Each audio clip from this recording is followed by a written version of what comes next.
Madam President, and good evening, Madam Dake.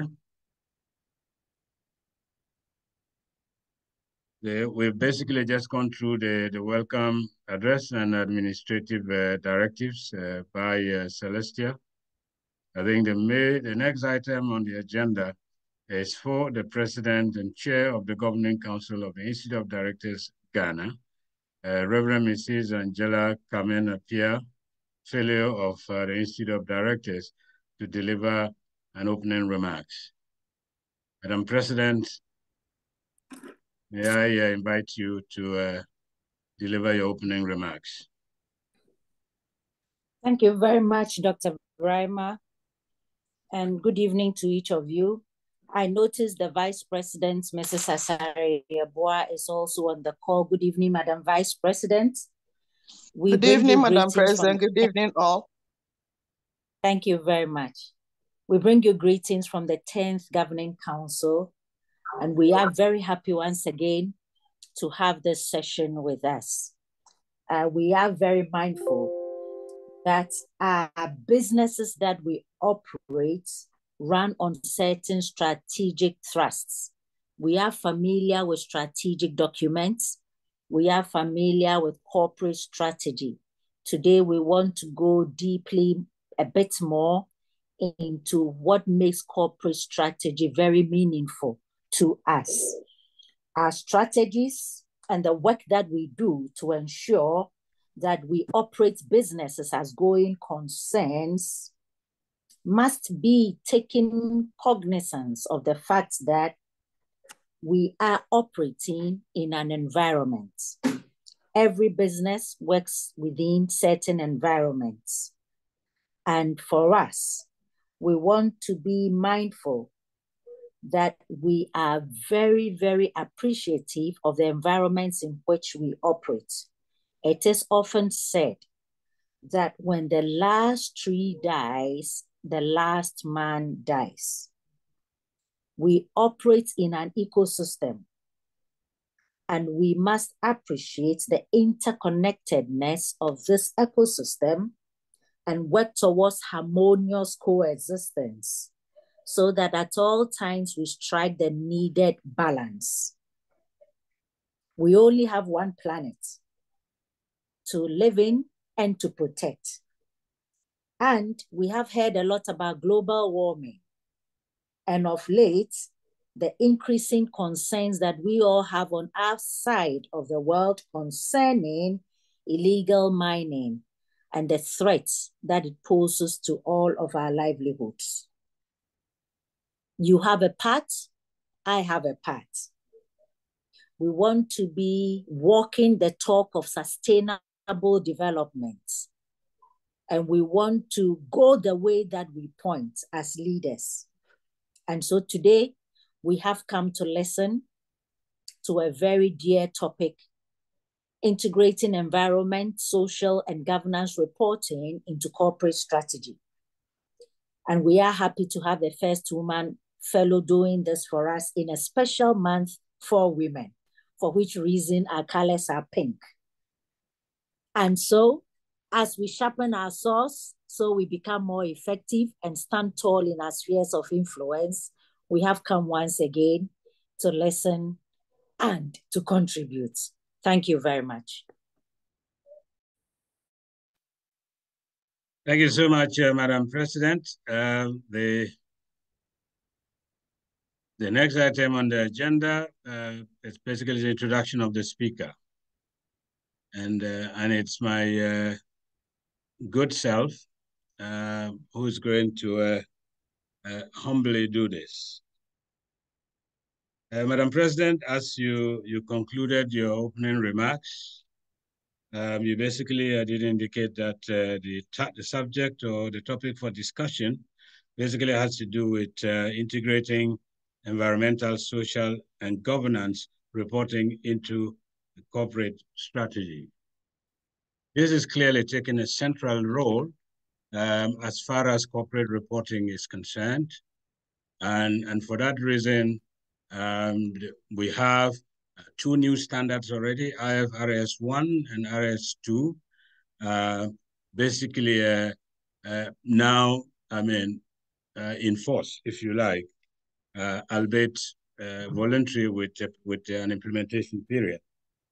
Now, to do justice to a topic like this, it clearly has to be somebody who is not only a chartered accountant, but somebody who is also well-grounded in tax, well-grounded in leadership and governance, and if we're lucky, with a big plus as a lawyer as well. Because within this whole integrated reporting framework, understanding and incorporating legal requirements are clearly important and clearly an integral part of that whole reporting framework. We have, and we are lucky, to have Madam Sena Dake, who is a chartered accountant. She is also a member of the Chartered Institute of Taxation, Ghana. She's a fellow of the Institute of Directors, Ghana. And the icing in the cake, she's also a lawyer. So how lucky, can we be to have somebody who has all this breadth, not only of experience, but professional capacity to deal with this subject. Madam Sena is the immediate past president of the Institute of Chartered Accountants, Ghana, and is currently serving on the board of the Pan-African Federation of Accountants. She's passionate about her work and loves the planet, the people, and peace. And let me basically say that as a member of the Institute of Chartered Accountants, Ghana, I know and I have witnessed her move the agenda of the Institute from one level to a much higher level. So, distinguished Madam President, Madam Vice President, distinguished members, please join me to welcome Madam Sena Dake, who is basically our fellow.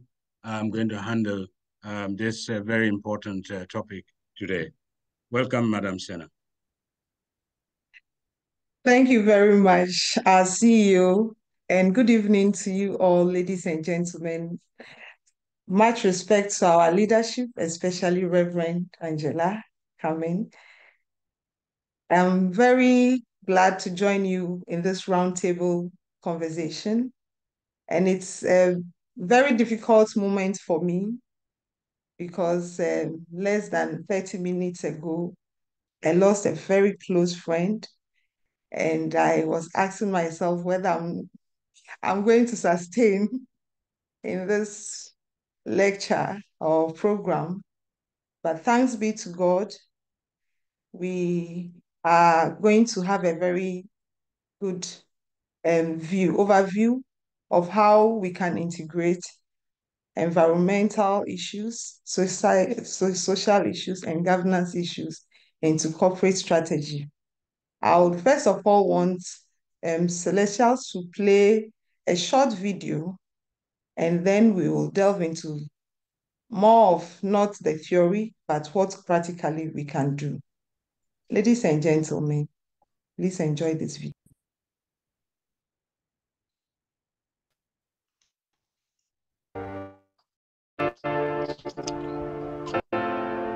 When companies are thinking about designing and delivering an ESG strategy, why are you doing it is one of the fundamental building blocks before you kick off. Incorporating ESG into a company in a completely new strategy and can often be integrated into an existing one. The key is to do that integration in a way that sustainability appears throughout a strategy. Many companies actually already operate with some elements of ESG. It is now a consensus that business must contribute to sustainability of the world. What is required, therefore, is to design a strategy with ESG at its core, which also delivers the financial value.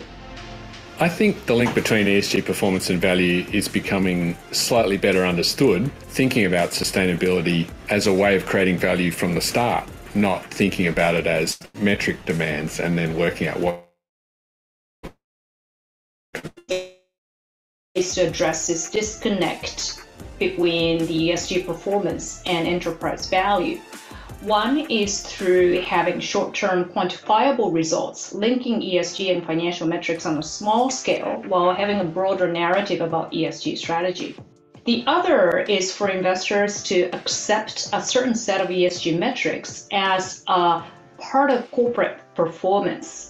A lot of firms are looking at the KPIs associated with ESG. Stakeholder trust is something that as yet needs to be built. We can use measures, we can use metrics, but it's more than that. Regarding ESG as a tick-the-box exercise for compliance sake no longer cuts it. There's a lot of companies where reporting ESG metrics that are set by or measured by third parties is really important. But if you just focus on those, and particularly if you think about them in a retrospective sense, I think you end up having a less sustainable business in the longer term, and also one that's less financially sustainable as well. There's a way in which that doesn't allow you to be as creative as you can about what sustainability would mean in the future.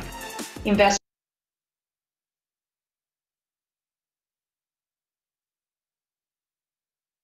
consumers, employees, as well as a community all demand ESG to be at the heart of long-term strategy.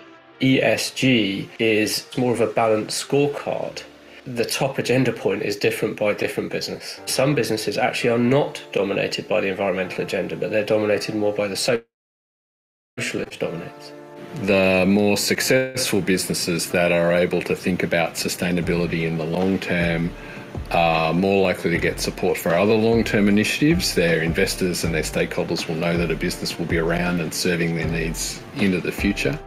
The good news is that the sustainability is now recognized as a common agenda for all.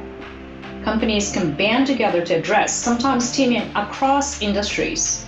There's a clear need to triage concerns in about whether something seems material to that more material in the future. Actually able to make a difference. There is beginning to be a reasonably well understood link that in ESG and that are allocating capital to their ESG strategies are beginning to show a better or improved shareholder return than those that are not.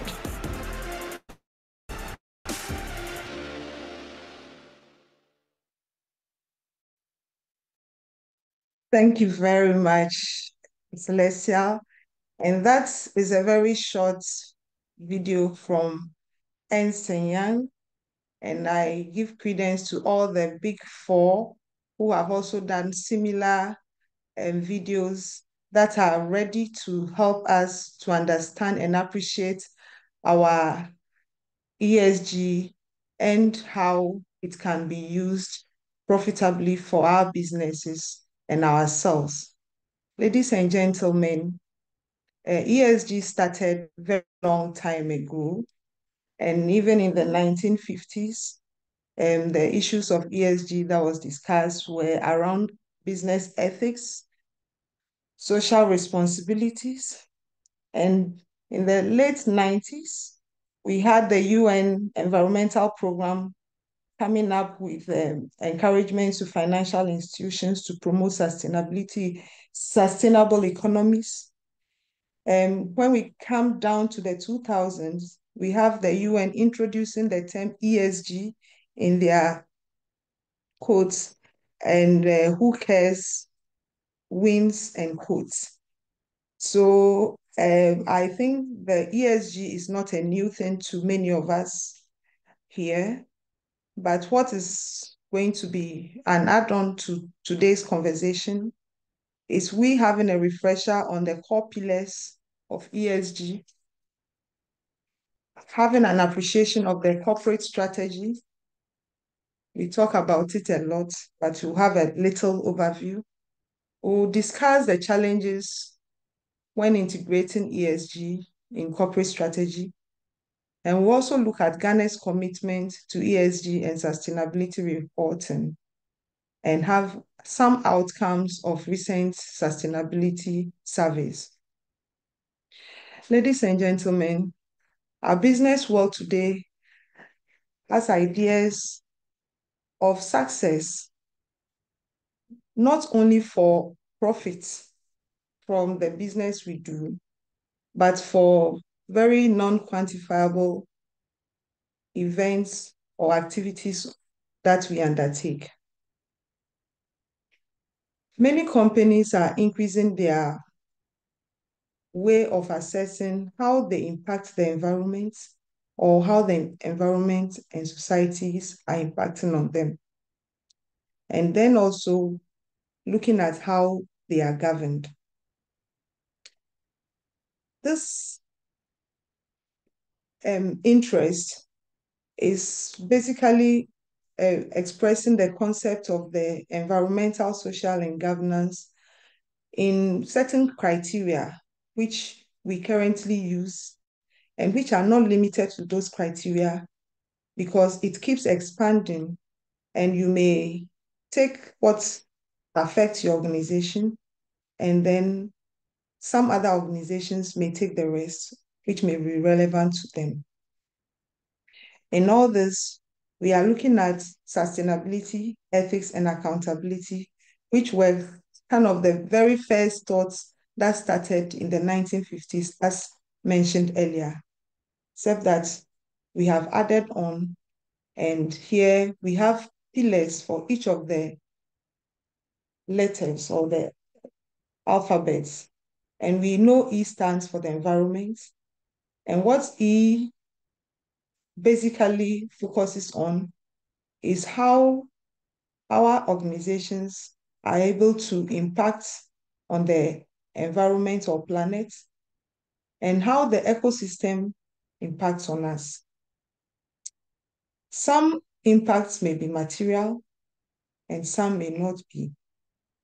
But what is commonly spoken about in recent times is how are we reducing the greenhouse gas emissions? What about the waste and water usage? And what about the renewable energy sources? And in the video, you could see a lot of renewable energy source reflections. Now, what about the biodiversity and natural ecosystems? So talking about environment, you may think probably the environment you are or the organization you work with may not be impacting, but it's good for you to think through some of the factors that the environment may be having on you and what you may be having on them. And businesses are expected to adopt sustainable practices that comply with the regulations.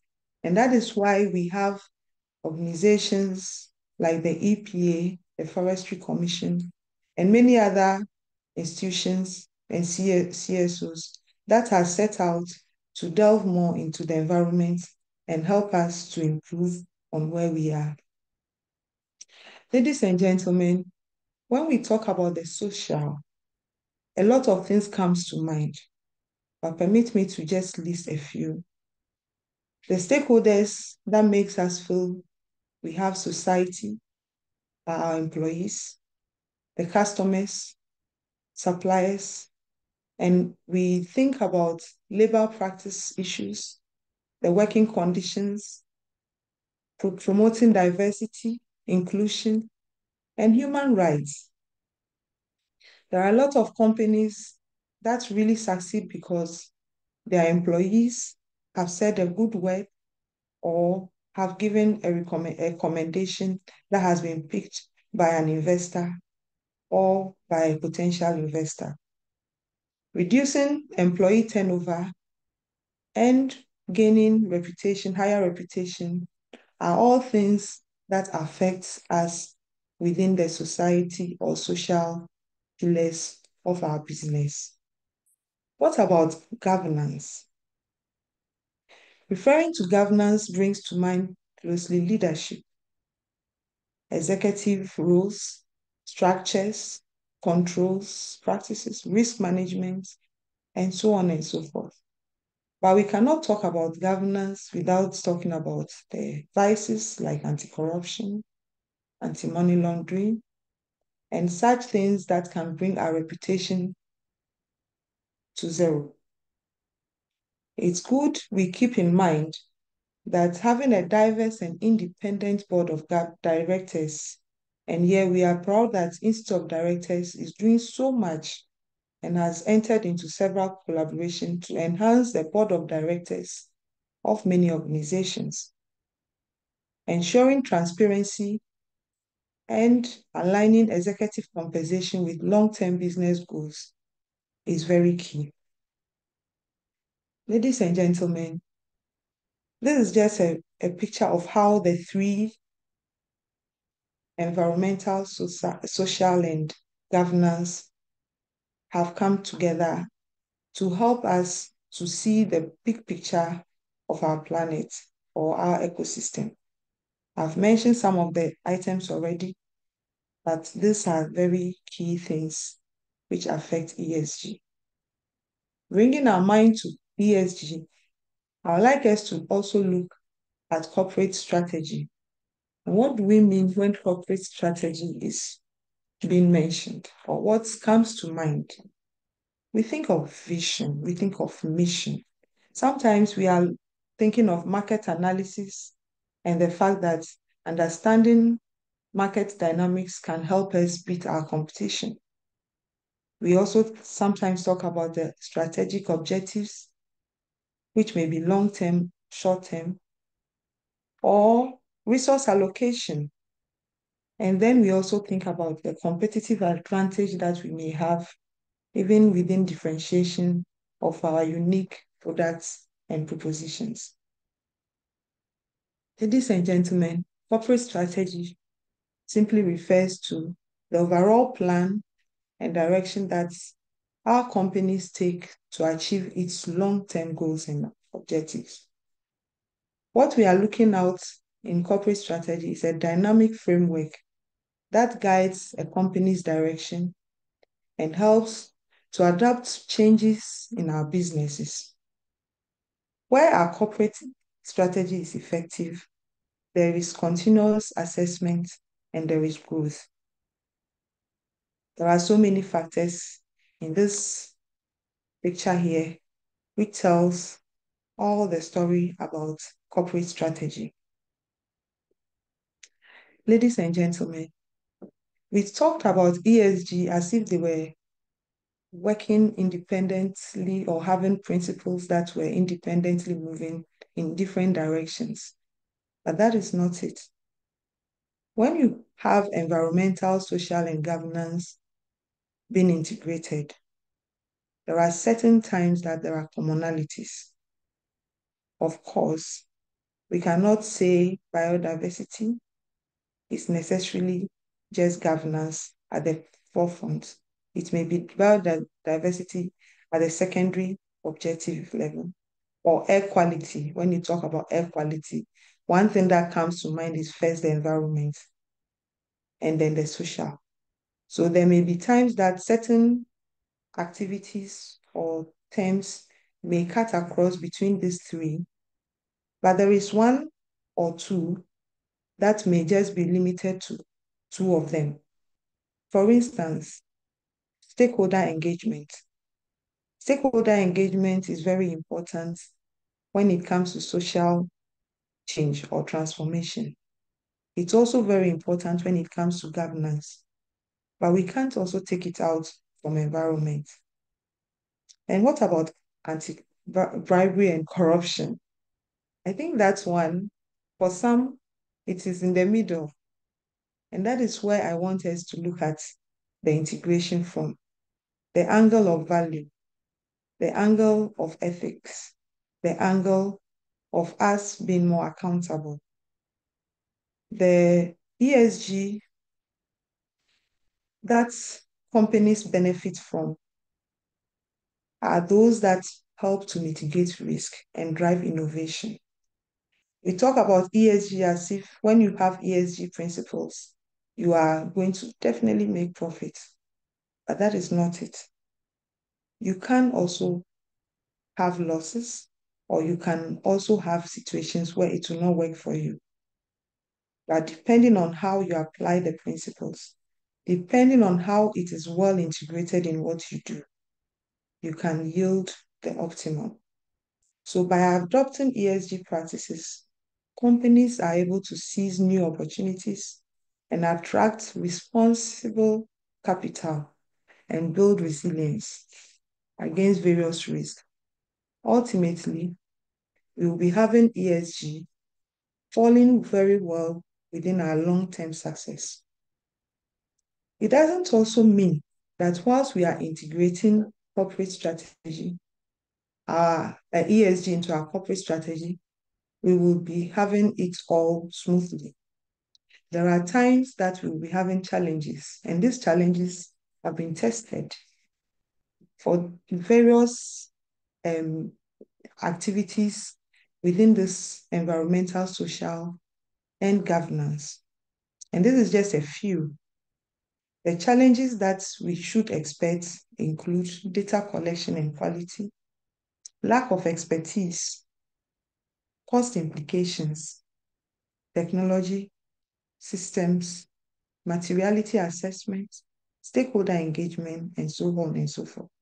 Ladies and gentlemen, if you take cost implication, for instance, and your business decides to do a renewable energy project and has to change or add on solar to its electricity use, what will be the cost implication? Some of the costs may be high initially, but in the long run, you will benefit from it. It may not result in you getting earnings or profit immediately, but you will definitely get the reward.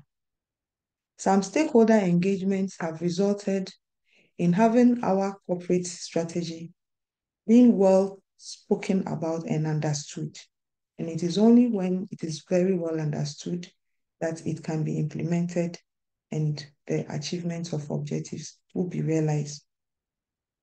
It's also important for us to realize that materiality assessment is a skill. It's a special technical way of we determining what metrics and targets we are using to assess ourselves. And materiality for one company may be different from the other. It's also important for us to realize that assurance and verification is also something that can be challenging. If your environment is not known to your auditor well, the very critical questions they have to ask you may not be asked. But at the same time, if they know it so well, they may ask questions and you may probably disagree with some of the things to the extent that you may not put in the mitigating measures to correct any anomalies. Ladies and gentlemen, having spoken about the difficulties that we encounter, I want us to pitch into a certain thought that has been on my mind regarding how integration of ESG in corporate strategy has been in our world. We will see in this picture or these graphs that the senior management and middle management has been involved. It is only when the senior management really comes into picture of ESG that it can work perfectly or work well. Why am I saying so? If all the cleaners decide that sanitation, which is one of the environmental issues, is going to be something they are going to take up, and top management does not believe in it, and so the resources that they need to ensure that on regular basis, even every staff becomes interested in helping to make sure we do a general cleaning or something. This is just a basic thought. It can never happen because the junior staff or the cleaners cannot command the top to come down and clean with them. If it is about water wastage, which we saw in the slide that spoke about environment, water wastage, electricity, or any of those other utilities can only come with a tone from the top. But we're talking about strategy here. Unfortunately, many times we talk about strategy as an output than as an input. A lot of organizations talking about sustainability are thinking about sustainability reporting side than putting ESG in the corporate strategy. So if you have a way of putting your ESG before the reporting is even thought of, what it means is that it transcends from the top to the down. But where it is only at the reporting stage, and like our CEO mentioned, we have IFRS S1, S2. So we are focusing only on IFRS S1, S2. Then we will not be achieving the impact, the full impact of ESG in our organization. So senior management is very important. Let's look at how another weak point of integration. The weak point of integration is that a lot of organizations go with the first group of people here. This is a business structure where the top is there, as in the governance, yes. But then we have situated the green is representing the ESG. We have represented ESG in one side and centralized it. So if we have to get responses on ESG, it is only this group of people who are in green here who would give the response. The next thing is that another group which moves into a more decentralized level is that it is decentralized to the point of managerial level. So the only people who really are sponsored for training, who are giving capacity building, and also expected to report on ESG are the middle level here. However, look at the right side and the structure, where we have the top also having a responsibility, the middle having a responsibility, and everybody up to the lowest person is having a responsibility. When this last structure is presumed and accepted and used to do the integration, we will not only create a unit for ESG in our organizations, but we'll let every staff embed ESG in the work they do, and everybody will feel responsible for being an ESG champion. In fact, with this structure, you realize that there will be a bonding or a sense of belonging between different functions, because all the functions, including procurement, finance, strategy, estate, they will find a common place within the ESG where they may be able to relate and work well. Another point of recognition of ESG in corporate strategy for me is how the top-down approach can work very well. Not taking the need for inputs to come from the bottom, but without the governance leading, I have mentioned it becomes very difficult. That is the only way the accountability mechanism will work. Because if you ask all staff to do one thing, which is very key to ESG, and you say everybody should work living within a very short distance of 30 or maybe 100 feet from the office, living around, should work. Nobody should bring office just for you to reduce your carbon emission. Or you decide to use one vehicle to pick all staff at a certain location. If the top does not show the way, then it is not going to work well. So accountability and transparency and governance is very key. And all this will go into the purpose. And if the purpose is driven from this angle, it does not more become a compliance issue.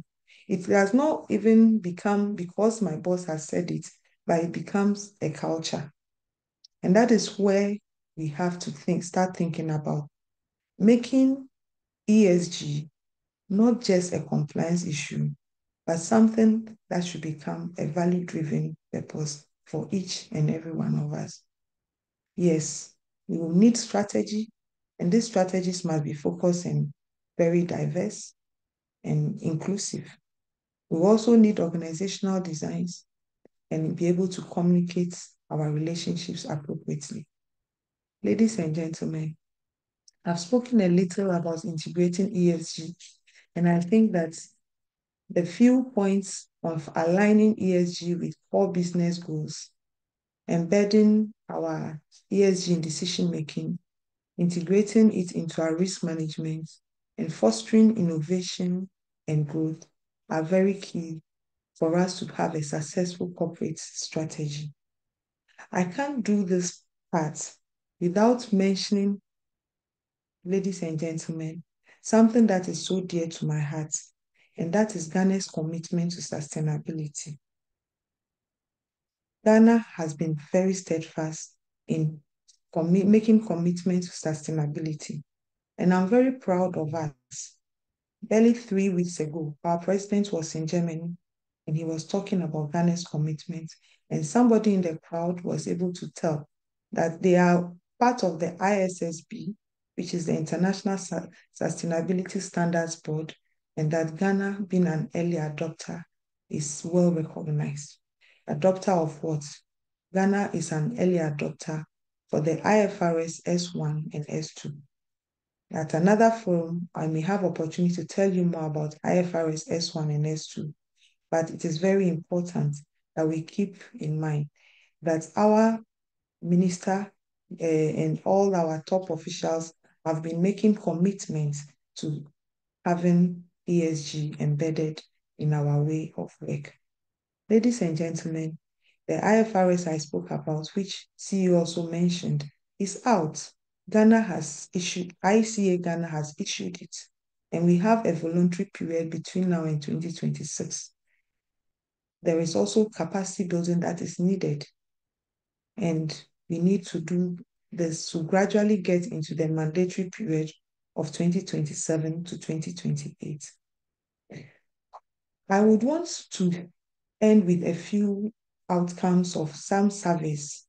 And here again, I'm also still proud of the ICA Ghana and the IOD. I know some of the members here have been part of the respondents because we had a survey on whether Ghana is ready for sustainability reporting. And this is what came out. Looking at the governance scores, the risk management score, as well as the metrics and targets, we are scoring about 46.6% of our market readiness.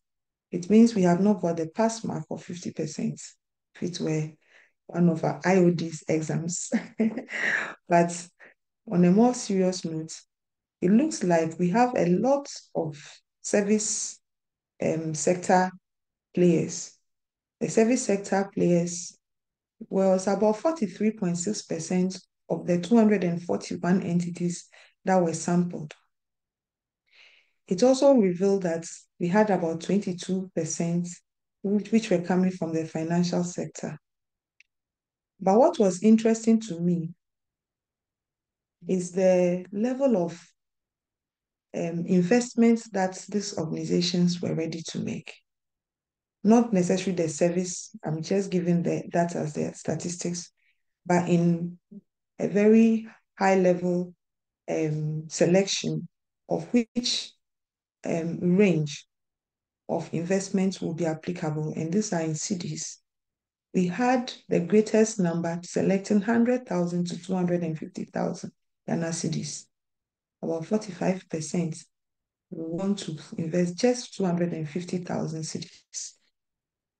Meanwhile, we are looking at the world investing over 700,000 annually on climate-related disclosures. We are looking at, that's from the World Economic Forum, we are looking at PwC's recent publication that we would be having 33.9 trillion investments towards ESG in 2026. So how come we are not preparing ourselves and investing more to be able to take advantage of maybe investments that are in the world globally? Ladies and gentlemen, it's very interesting that our governance and oversight has also shown very interesting feedback, and the sectorial differences are reflecting that technology has a low readiness. Meanwhile, the renewable resources are high. And you will see that most of the ones that are high are those that are regulated. So that means IOD has a lot to do to reach out to those organizations that are not regulated enough to get them on board so far as ESG is concerned. The metrics and target readiness are also very clearly spelled out. For the sake of time, I want to emphasize that capacity building needs is not for only one organization. All the organizations need it. But look at the number that transportation indicated they need. 47% said capacity needs were determined for transport. But look at how the carbon emission from vehicles is very high on us and the impact on us. Ladies and gentlemen, it's my pleasure that we as members of this community take our ESG from just a principle level or compliance level to a position of efficiency and move it into innovation and growth. I propounded this small lyrics, which goes with an old song, and it's a childhood song, which I have, I don't have a good voice this evening, but I'll attempt to sing it to close my remarks. That ESG train is coming to my ear, it just at hand. I hear the cows rumbling and rolling through the land. Get on board. ESG champions, get on board. ESG champions, get on board. ESG champions, there's room for many and more. So this is a song that I am just using to be a reminder for me to be a champion. What about you? We need more champions. Our champions must be ready to inspire, must be ready to influence, and must be ready to integrate.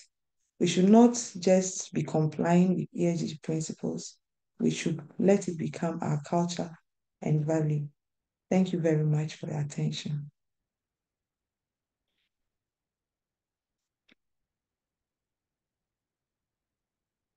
Thank you so much.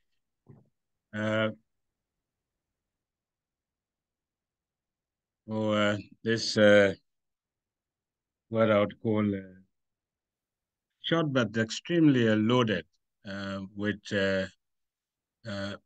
lots of key information, lots of learnings, and clearly a major eye-opener.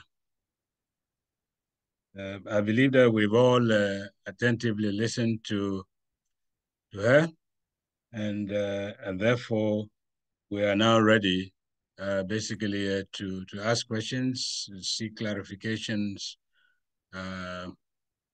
etc. On this note, may I say a big thank you to Madam Sena for this presentation, and to quickly open the floor for questions and answers. So the floor is open.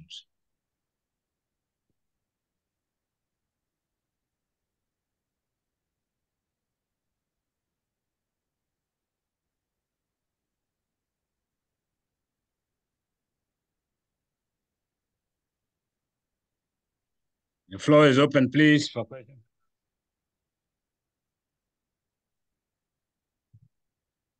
Hello, good evening. Good evening.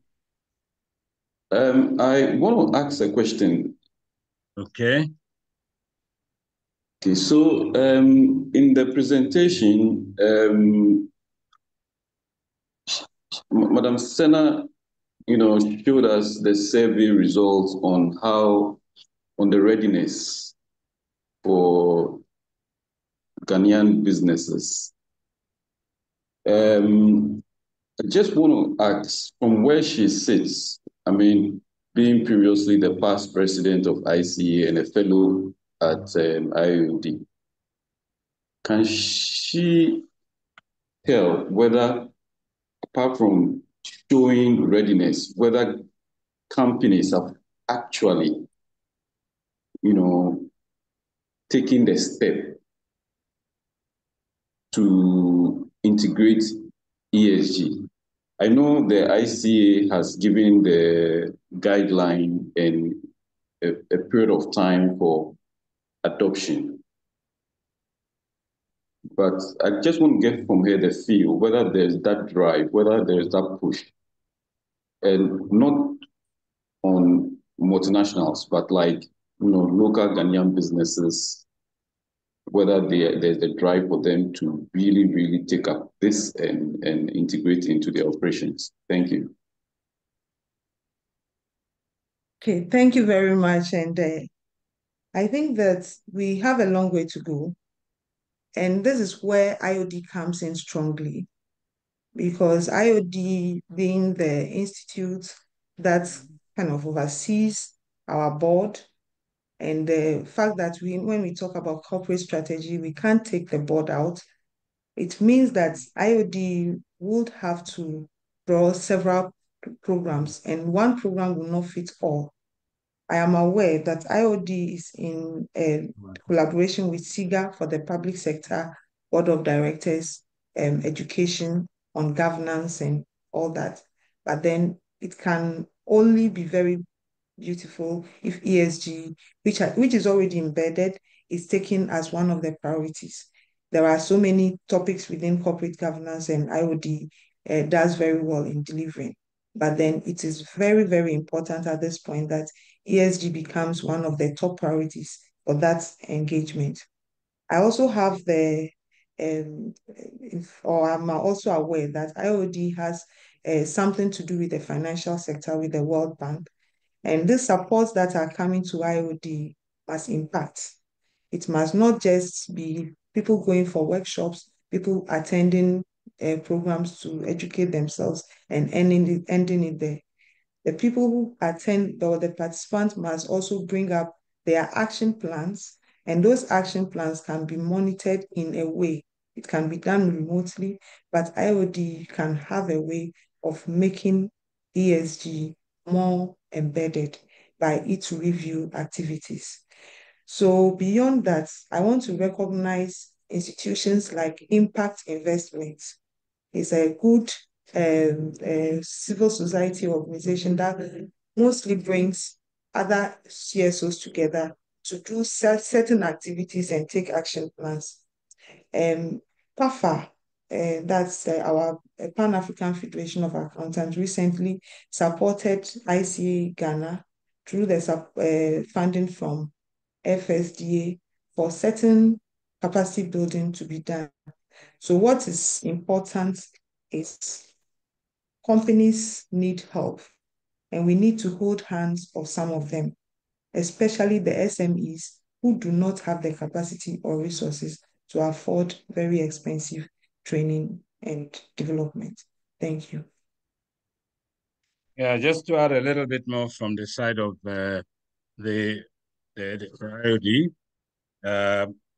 we are, actually, collaborating with the IFC, basically to train directors, senior managers on ESG. We held the first training in February 2024, and we had the second one in August. But we believe that just having that limited scope training will, in terms of coverage, will not, as it were, do significant justice to this important area. And for that reason, in collaboration with the IFC again, we have now moved to the next stage, and in November, we would also be training trainers.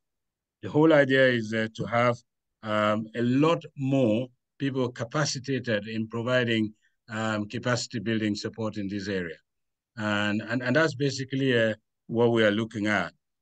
Over and above that as well, yes, indeed, as Madam Sena has said, we'll clearly move into a stage where the development of action plans and follow-ups to ensure that the learnings are being applied in the various institutions. Clearly, is one of the key pillars that we're looking at for 2025. Yes, indeed. I mean, the person who has the question, quickly exempted the multinational companies. But I believe that looking at other large companies in Ghana who are not multinational based, I mean, the likes of the Jospongs and the rest, they've clearly started embracing integrated reporting. The universities have also started embracing integrated reporting as well. But what is key is that within the pilot phase, which is the voluntary phase, we need to step up the education, the capacity building. So by the time we get out of the voluntary phase, a lot of the organizations, including the medium-sized organizations and some of the small-sized organizations, are ready, as it were, to be able to start preparing integrated financial statements. Thank you.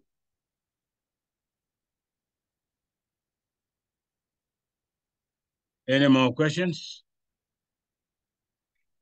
I see two hands up. Professor Simpson and Nana. There's a question on the chat box, and that is, what are the easiest ESG practices that organizations can adopt as part of their organizational culture for their staff? And I'm saying, have you heard it? Yes, please. Okay, so yes. So that's the question in the chat box. Okay, yes, that's fine. Thank you very much. The practices would also depend on what the organization is doing. And the environmental issues are very, very easy to identify. The sanitation issues, the reducing waste is one of them.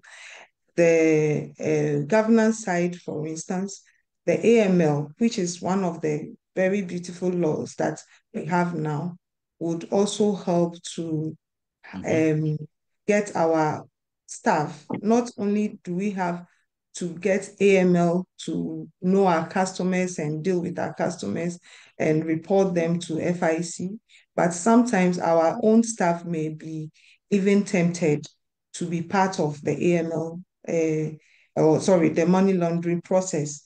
So we need to find a way of building capacity for our staff to understand very well some of those vices, like the basic things that can put them in criminal states that would affect our reputation as an organization. And when you come to issues of labor practices, there were some labor practices that are not compliant with our own law. So the number of working hours, the number of the pay may have to be looked at. Those basic things are easy to do without even spending on them. It is not like bringing an innovation where you have to deploy a new software or something that would require maybe paperless system. So it will depend on the organization, but the basic things are easy to identify, and I think they are regarding our laws first. Secondly, what will make our workers more satisfied. Thank you. Thank you so much. I think that there are two more hands.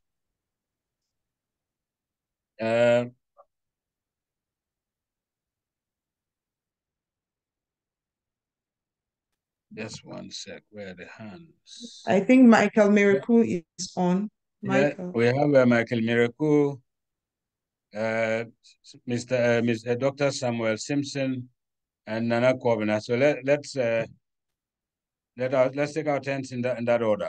Michael Miracle first. Okay. Thank you very much, Doc. Madam Senna. Hello. Yes, sir. Yes, sir. I'm here, sir. Yeah, it's a pleasure talking to you again. And thank you for the presentation.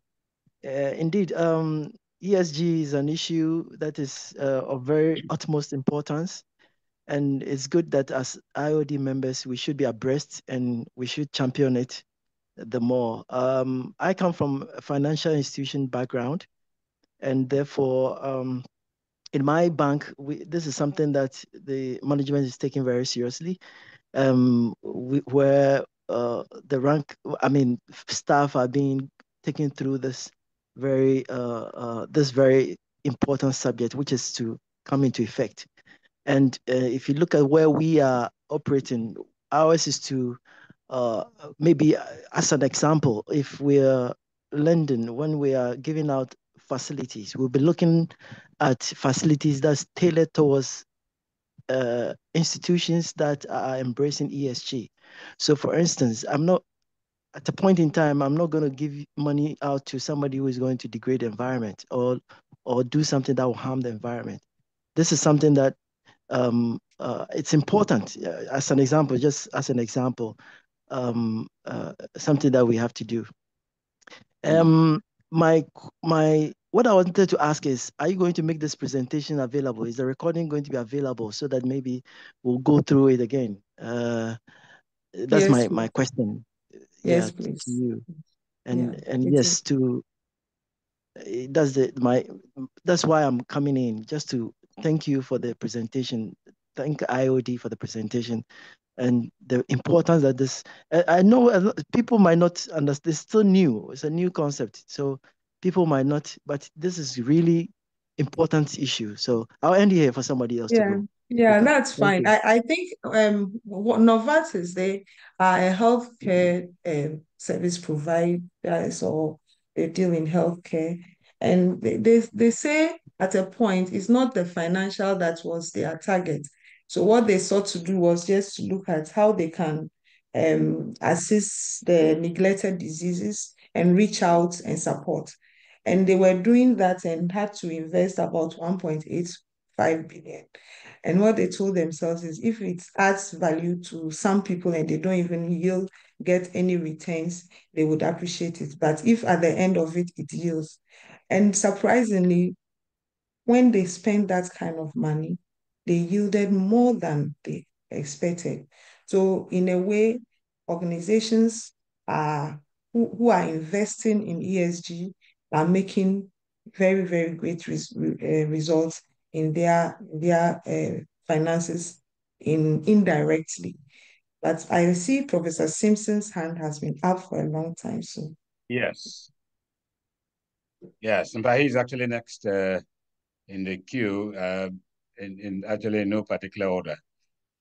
So, Prof, you have the floor. All right. Good evening. Sorry, apologies. Thank you. Good evening. That's okay. Good evening to all, and Madam Sena, thank you for sharing this. And you are assured I'm one of the champions. And you are aware I've also been quite passionate about this particular subject. I'm excited that we are looking at this stuff, corporate strategy, and is the way to go, because as we all say,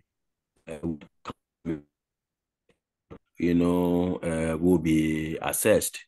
So once it is very likely organizations will look at it and report. We are actually on course, because sometimes if you overly focus on the reporting aspect without looking at the practices, the issue is that what is it that you are reporting? Organizations in Ghana are at different stages of this ESG, and we need to acknowledge that, so we can tailor the kind of training, the kind of advocacy for them to know the way forward. Using one of the well-known stages, the various stages of sustainability, or ESG or CSR, there are those who, for now, I believe they are around the charitable or the promotional aspect of this. And I'm happy that we are pushing towards the other stages, that is the strategic part, then that is where we can see the promotion. I also want to add that sometimes the challenge again is we're using, let me say, different concepts or terminologies, and it gets sometimes our stakeholders confused. There are those who are doing what they call the CSR. There are those who are talking about sustainability and ESG. So sometimes the issue is that which is which? Are they the same? If they are not the same, what is the difference? What are the differences? So I also want us to take that into account as we also do the advocacy.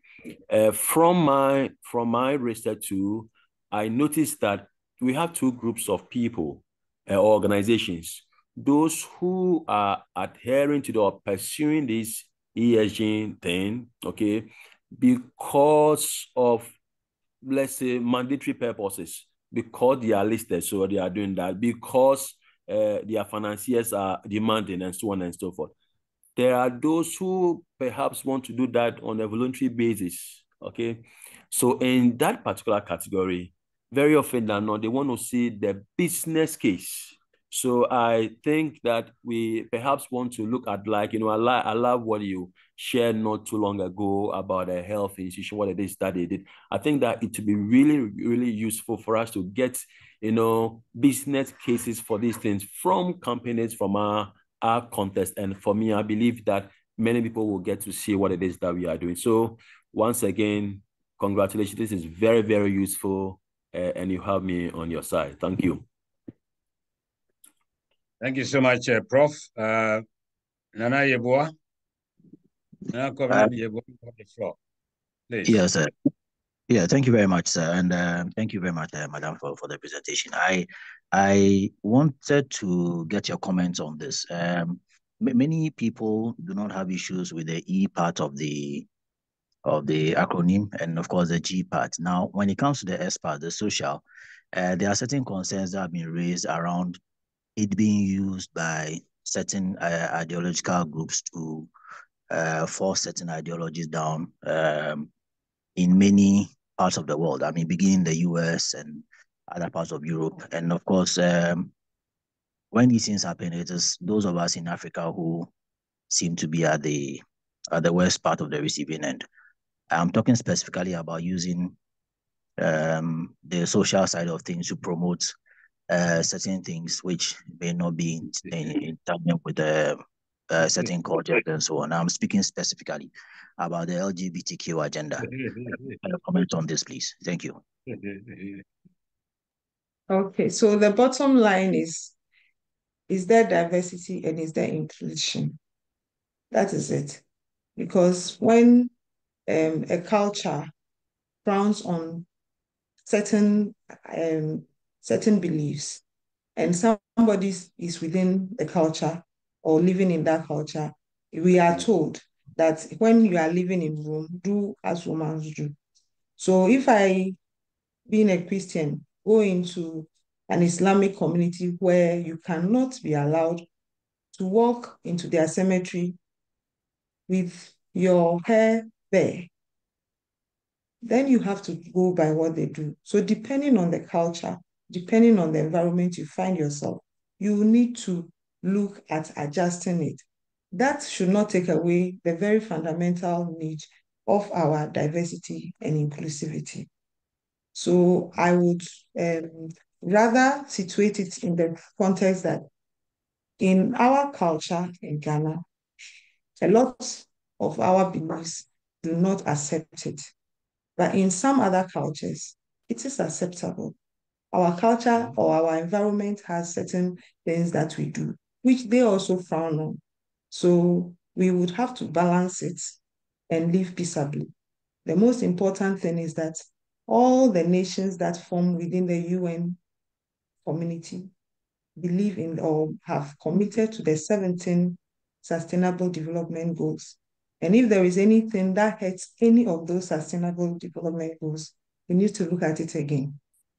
And we must do it in a very peaceable manner. Thank you. Thank you, Madam Sena. I think There are no hands up again, but there are two questions in the chat box. The first one, which is directed to the IOD, is as follows: that can IOD impress on the government to give special tax incentives to businesses, particularly MSMEs, who want to invest in solar energy? I'll take this one. Basically saying that this is, I can see, I take it that this is both a question and a suggestion. And it is, a suggestion basically requiring a collaborative effort between the IOD, the Institute of Engineers, the Institute of Tax, and also the Institute of Chartered Accountants. I mean, my straight answer to this is that we'll take this on board and try and engage with the other institutes, and see how we can advocate government on this. The second question in the chat box, Madam Sena, I believe you can take it, and I can support if need be. It is as follows: that has any research been undertaken to establish a cost-benefit analysis for MSMEs who adopt ESG practices? How does it impact the bottom line?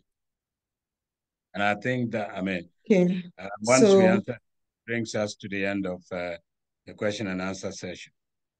Okay, thank you very much. In the world over, several research has been done on this, but for the Ghana context, I think Afrobarometer has a lot that they are doing.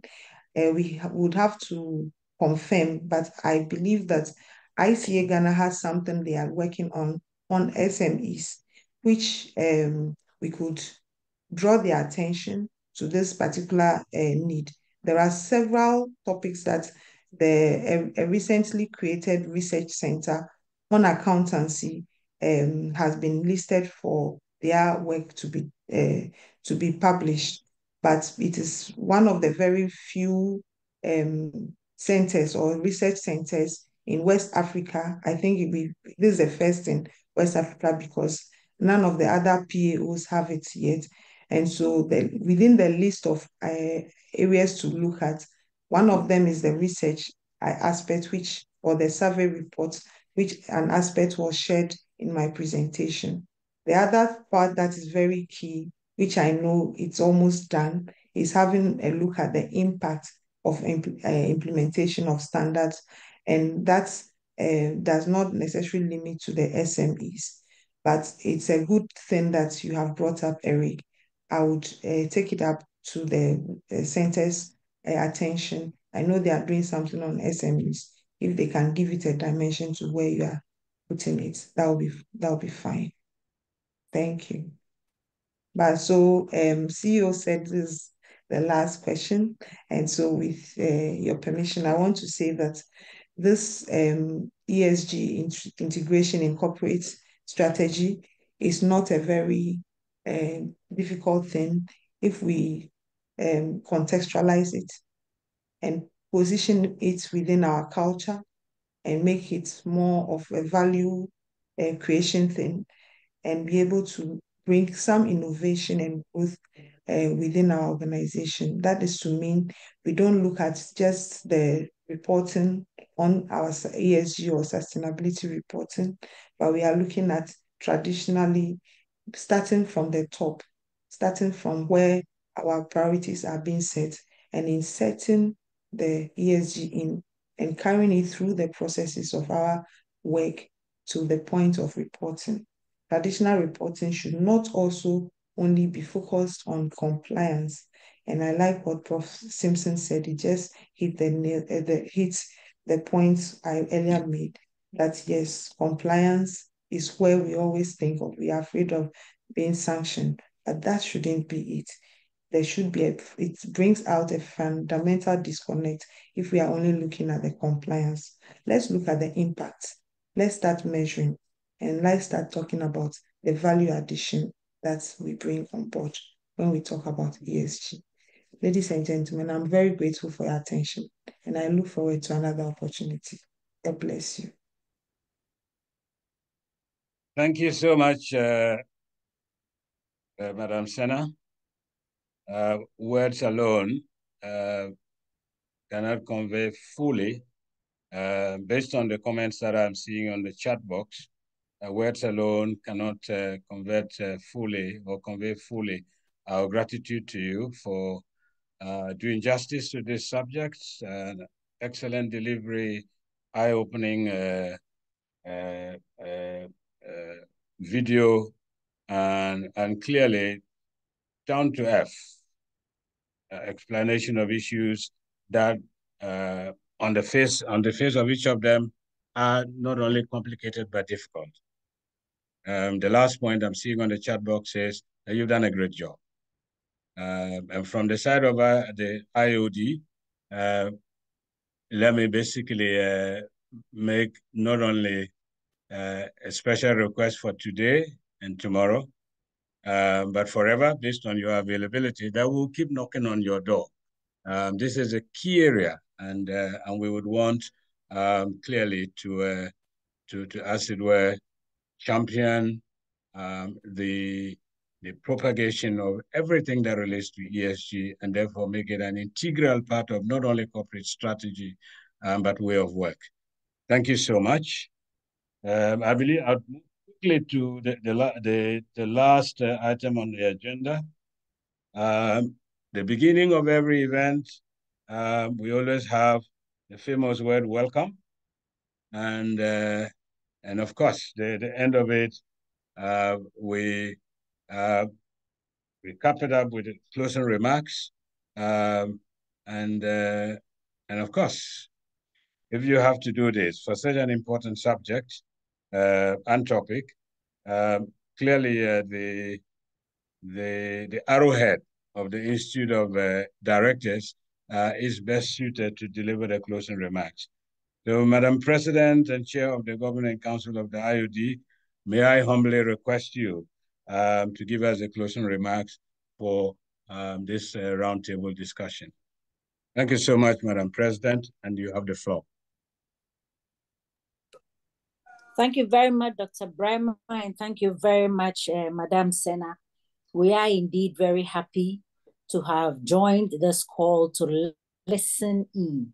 And I add my voice to the voices of our members to say thank you for this very insightful presentation.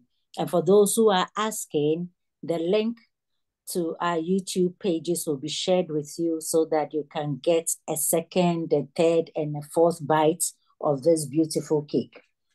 But to set us thinking from here are some questions for our reflections.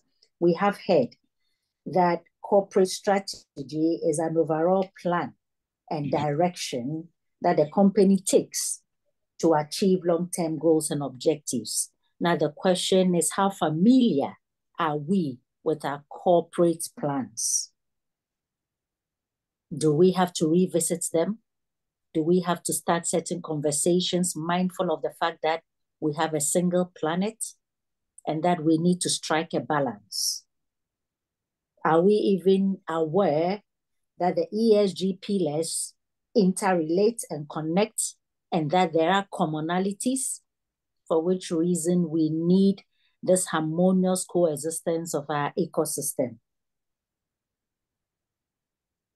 We are thankful that at IOD, we seek to champion director interests and professionalism. We are calling on each of you to join us to do this. We do want to walk far, so we seek deliberately and strategically to hold hands. So we go far, not just fast. We do appreciate that in every journey are challenges, and we are comforted with some parts of the conversation today that suggested that the challenges on our ESG walk are challenges that have been tested. So where are our gaps?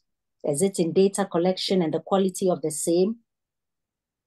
Is it in the lack of expertise, or the absence or insignificant materiality assessment? Have we done our cost implication analysis?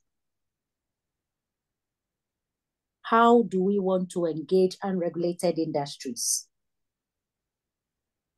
We would be very happy for you to share pointers with us as we champion director professionalism. We have heard that the tone at the top matters.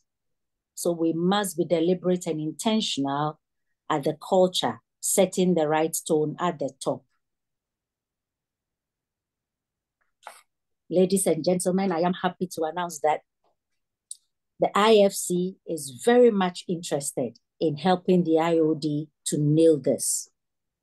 And as Dr. Brima has shared, we are very happy to go on this journey together with you, and we will be doing this more and more till we all enjoy the planet that we are on. ESG has come to stay. You have a part in it, I have a part in it. And so we will continue to sing the song for champions to get on board. And we will learn this song and sing it alongside each time we wear our attires of accountability, transparency, trustworthiness, integrity, responsibility, and excellence. We are happy that Madam Sena herself has demonstrated the walk of leadership, not just the talk of the same, by demonstrating resilience, even in spite of her loss. And we are trusting that the Lord will comfort her, even in this moment of grief. Thank you very much for joining us. God empower us for service. Amen. Amen. Madam President, may you do as the Institute a favor of inviting all participants to our 25th anniversary launch ceremony and the awards program, if that is okay. That's right. That's okay. So as you may be aware, we are preparing for our 6th IOD Corporate Governance Excellence Awards on the 15th of November, just next month. The countdown is on our various platforms and on the family pages. It's also on our social media handles. And as part of celebrating that excellence is also to launch our 25th anniversary celebrations. And each of you is warmly welcome to join us do this. Thank you very much. Thank you so much, Madam President. And on this note, I believe we can bring this meeting, this roundtable session to a close with each and every one of us, starting from myself, happily driving home that we have learned a lot from this engagement this evening. Thank you so much. May the Lord take all of us safely back home from wherever we joined this roundtable session. Thank you. Thank you, and good night, everyone. Thank you. Good night, Madam Vice President. Thank you. Thank you. Thank you. Thank you. Thank you. Thank you. We appreciate your leadership. Thank you so much.